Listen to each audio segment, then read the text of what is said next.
Student BEd second year और अपना subject है पेडागोजी और पॉलिटिकल साइंस। इसमें हम यूनिट 3 पढ़ रहे हैं। यूनिट 3 का जो आज का टॉपिक है वो है अध्यापकों के लिए सेवारत जो प्रशिक्षण कार्यक्रम है उसकी आवश्यकता क्यों महसूस की गई है, इसके बारे में आज की जो ऑनलाइन क्लास है इसमें हम चर्चा करेंगे। कल की जो ऑनलाइन क्लास थी उसमें मैंने आपको जो पाठ्यक्रम से संबंधित जो सेवारत संस्थाएं चल रही है, विभिन्न संसाधन है, उनके बारे में पढ़ाया था। तो आज हम इसके जो सेवाकालीन प्रशिक्षण कार्यक्रम के बारे में भी हम पढ़ चुके हैं। तो सेवाकालीन जो प्रशिक्षण है वो अध्यापकों के लिए क्यों महत्वपूर्ण मानी जाती है, उनकी सार्थकता अध्यापकों के लिए क्यों आवश्यक है, इसके बारे में पढ़ेंगे। तो अध्यापकों को सेवारत अभिनव प्रशिक्षण की जो आवश्यकता है वो वर्तमान समय में बहुत ही महत्वपूर्ण मानी गई है। इस प्रशिक्षण को सर्वप्रथम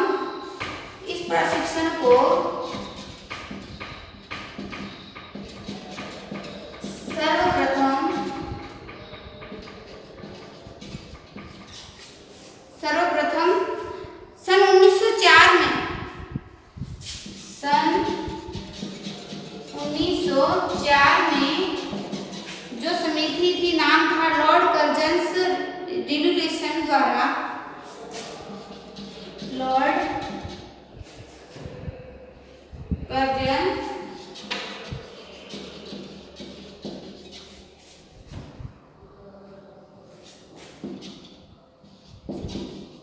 डिल्यूटेशन द्वारा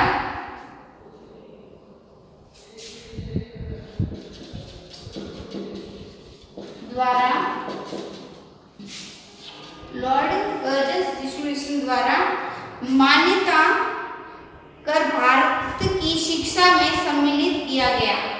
मान्यता प्रदान कर भारत की जो शिक्षा है या भारतीय की शिक्षा में सम्मिलित किया गया। भारत की शिक्षा में सम्मिलित किया गया।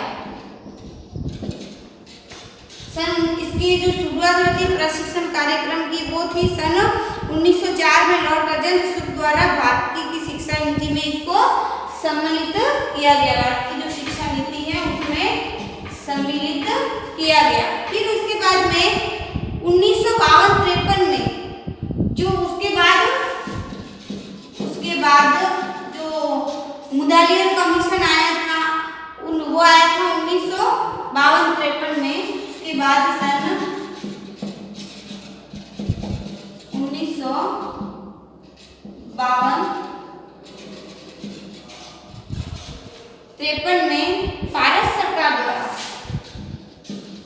भारत सरकार द्वारा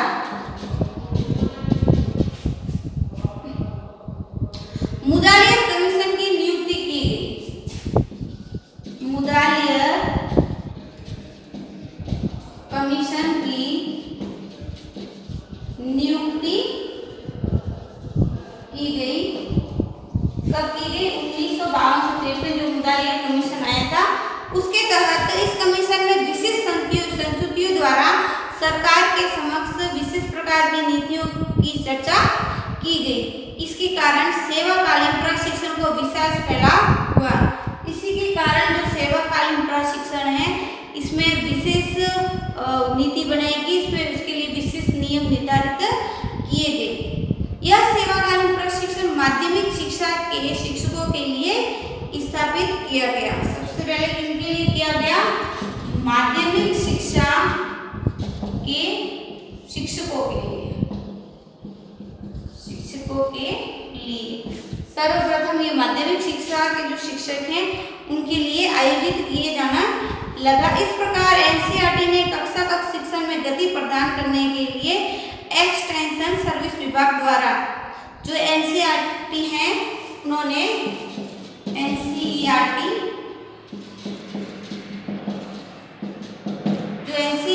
है उसने कक्षा तक के शिक्षण में कक्षा तक के जो शिक्षण कार्य को बढ़ावा देने के लिए तत्पश्चात जो एक्सटेंशन सर्विस थी, जो एक्सटेंशन सर्विस थी, उस एक्सटेंशन सर्विस द्वारा शिक्षक प्रशिक्षण को उन्नत स्वरूप प्रदान किया गया।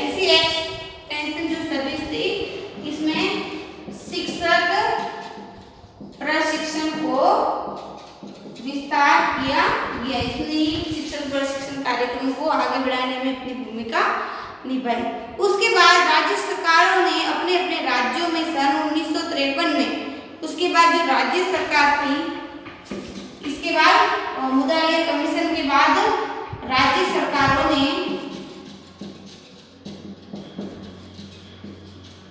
सन 1963 में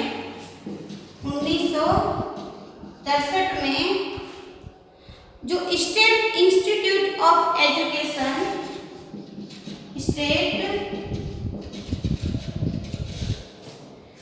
इंस्टीट्यूट एजुकेशन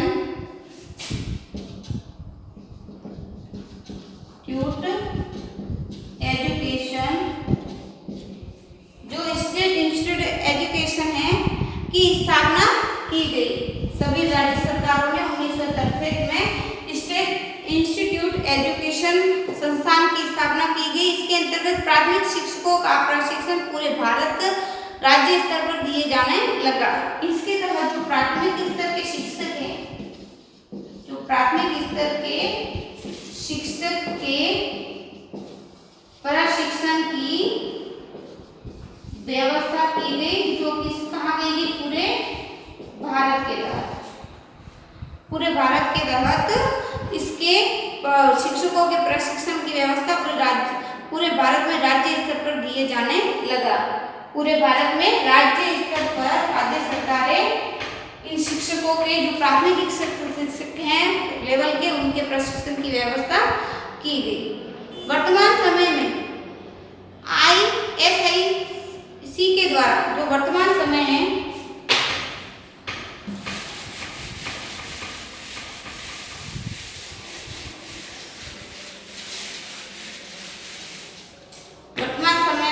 इसी के अंदर वर्तमान समय में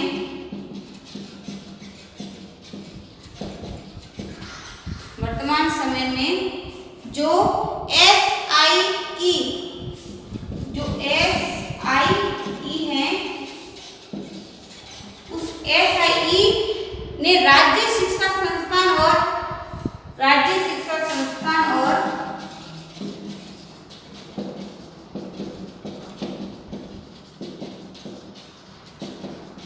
और जो SCERT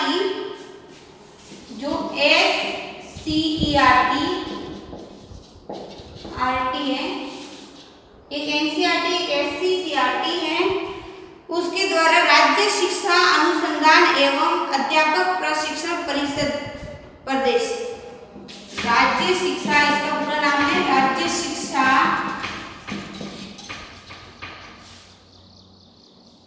अनुसंधान एवं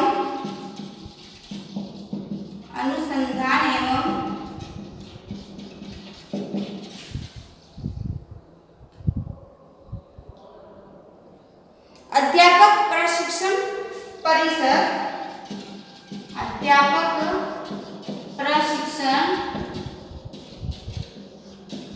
परिषद,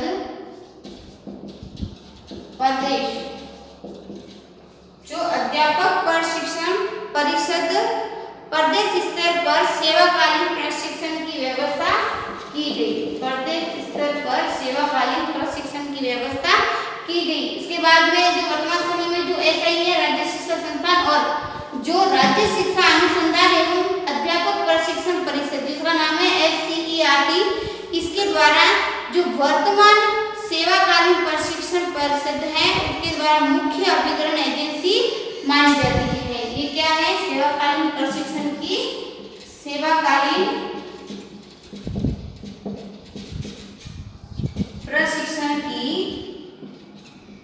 मुख्य शाखा है, जिनके द्वारा ट्रेनिंग वर्तमान में सेवाकालीन प्रशिक्षण कार्यक्रम आयोजित किए जाते हैं। इसी आधार पर प्रत्येक राज्य में जिला शिक्षा संस्थान एवं प्रशिक्षण खोले गए। इसी के आधार पर जो प्रत्येक राज्य है, इसी के आधार पर प्रत्येक राज्य में या प्रत्येक जिले में, इसी के आधार पर प्रत्येक राज्य में जिला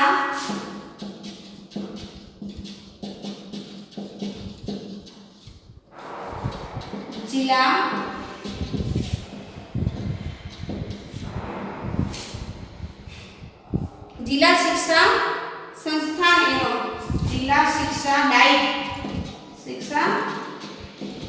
संस्थान डाइट के नाम से जाना जाता है संस्थान एवं प्रशिक्षण केंद्र खोले गए एवं प्रशिक्षण केंद्र खोले गए।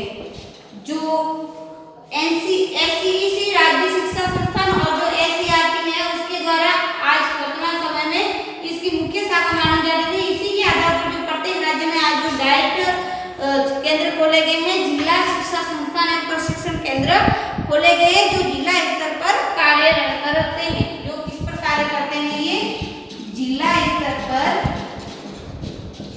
कार्यरत है। ये जिला स्तर पर कार्यरत है डाइट। ये संस्थान प्राथमिक शिक्षा के अध्यापकों एवं प्राध्यापकों के लिए प्रशिक्षण का प्रबंध अपने स्तर पर करता है। जो एसटीसी वगैरह जो करवाते हैं, यही संस्थान जिला शिक्षा संस्थान एवं प्रशिक्षण केंद्र जो प्राथमिक स्तर के जो अध्यापक हैं और जो प्रधानाध्यापक हैं उनके लिए प्रशिक्षण की व्यवस्था करती है। जो जिला शिक्षा है वो प्राथमिक स्तर के अध्यापक के लिए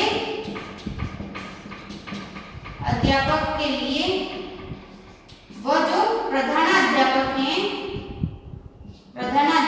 उनके प्रशिक्षण की व्यवस्था करता है।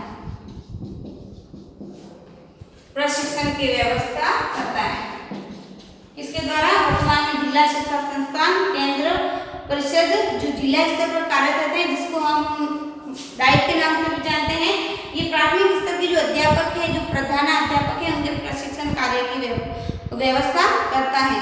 ठीक है। यद्यपि पूर्वकालीन सेवा प्रशिक्षण और सेवाकालीन प्रशिक्षण डाइट संस्थानों द्वारा प्रत्येक जिला स्तर पर संचालित है, फिर भी योजना और क्रीडन हेतु आवश्यक नियमावली और आंतरिक व्यवस्था प्रणाली को अत्यंत आवश्यक माना गया है। कि जो पूर्व में जो सेवाकालीन प्रशिक्षण कार्यक्रम है, उसमें जो सेवाकालीन प्रशिक्षण डाइट संस्थानों द्वारा प्रत्येक जिला स्तर पर संचालित है, फिर भी जो योजना क्रियान्वित हेतु आवश्यक नियमावली और आंतरिक जो व्यवस्था है उस प्रणाली की संरचना करना अति आवश्यक माना है।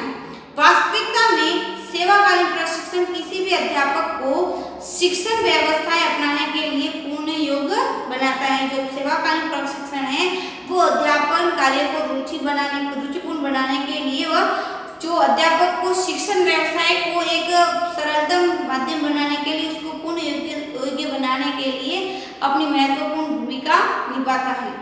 शिक्षक प्रशिक्षण एवं अनुदेशन उत्साहित होकर इस प्रशिक्षण में भाग लेते हैं। इस जो सेवाकालीन प्रशिक्षण कार्यक्रम है उसमें जो शिक्षक प्रशिक्षक हैं, जो जो उसके निदेशक हैं, वो इसमें अपनी रुचि से स्वेच्छा से भाग लेते हैं। शिक्षक प्रशिक्षण के अंतर्गत फिर भी पूर्ण नियोजित सावधानी पूर्वक आयोजित जो NIN सेट जैसे शैक्षिक कार्यक्रम लागू करने की अत्यंत आवश्यकता है। जो नेशनल एजुकेशन प्लानिंग 1986 के संबंध में पूर्ण विचार किए गए थे। इसके जो पूर्ण रूप से जो नियोजित प्रक्रिया है, जिसको सावधानी पूर्वक